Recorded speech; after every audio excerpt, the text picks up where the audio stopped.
এরে দুনিয়ার মুসলমানেরা, ড্যামরার যুবকেরা, দিলের কানটা লাগায় শোনো, আজকের ময়দানে যারা হাজির, নিজের হিসাবটা নিজে মিলায় দেখো। তোমার আমার চোখ দিয়ে জীবনে কত গুনাহ করেছি, পা দিয়ে জীবনে কত গুনাহ করেছি, হাত দিয়ে জীবনে কত গুনাহ করেছি। আমার মালিক যদি মাফ না করেন, ক্ষমা পাওয়ার কোনো উপায় নাই। গুনাহগারের সামনে যখন আজরাইল দাঁড়ায় যাবে, আজরাইলের চেহারা বড় ভয়ঙ্কর। গুনাহগার তাকিয়ে তাকিয়ে দেখবে আজরাইলের পা দুইটা জমিনে দেখা যায়, মাথাটা সাত আসমানের উপরে দেখা যায়।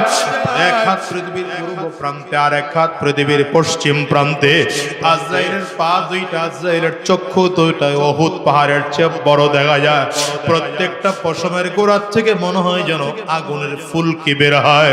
গুনাহগার আজরাইল আলাইহিস সালাতু ওয়াস সালামের ভয়ঙ্কর রূপ দেখিয়া চোরের 360টা মুকামের মধ্যে রুহটা শুধু দৌড়ায় আর করুণ নজর দিয়ে তাকায় আছে। আজরাইল আলাইহিস সালাতু ওয়াস সালাম রুহটার মধ্যে এত জোরে থাপা মারবে, কলিজার রগগুলো টাস টাস টাস টাস করে ছিঁড়ে যাবে।